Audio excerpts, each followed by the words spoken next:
Di tengah hiruk-pikuk dunia yang semakin cepat, di tengah kesibukan yang sering membuat kita lupa bernapas, Natal kembali datang, membawa satu pesan yang tidak pernah berubah, sukacita bagi dunia.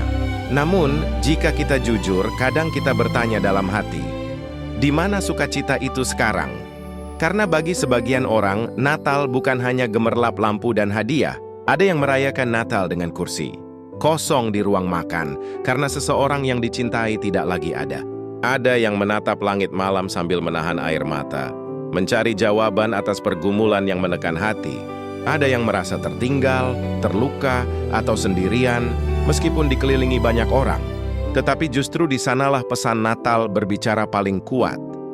Sukacita sejati tidak tergantung keadaan, tidak ditentukan seberapa sempurna hidup kita, dan tidak hilang hanya karena dunia tampak kacau.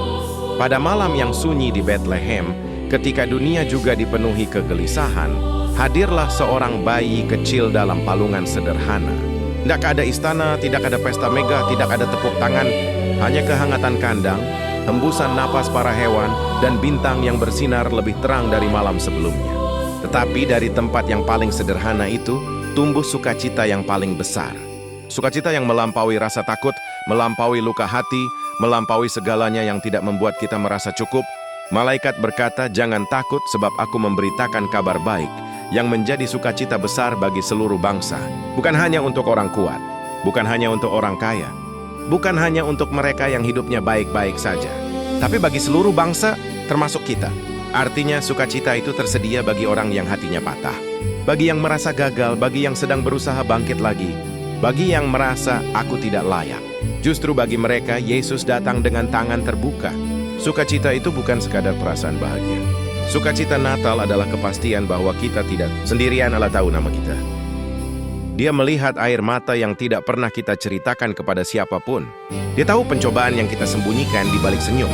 Dan dia tetap berkata, "Aku mengasihi." Dalam dunia yang penuh kekhawatiran, Natal mengingatkan kita bahwa harapan belum mati, bahwa cahaya masih bersinar bahkan ketika hidup terasa gelap, bahwa masa depan masih bisa berubah, bahwa hati bisa dipulihkan, dan bahwa mukjizat masih terjadi. Seringkali dalam bentuk kecil yang hanya bisa dilihat oleh hati yang mau percaya. Jadi tahun ini, ketika kamu menyalakan lampu pohon Natal, ketika kamu mendengar lagu-lagu yang familiar, ketika kamu duduk sejenak di tengah kesibukan, ingatlah bahwa sukacita tidak berasal dari apa yang kamu punya, tetapi dari siapa yang menyertaimu. Biarlah Joy to the World bukan hanya sebuah lagu, tetapi pengalaman yang nyata dalam hatimu. Biarlah sukacita itu memenuhi rumahmu, menguatkan langkahmu, dan menuntunmu berjalan ke tahun yang baru dengan hati yang lebih tenang dan penuh harapan. Sebab Raja yang membawa sukacita itu telah datang, dan dia datang untukmu.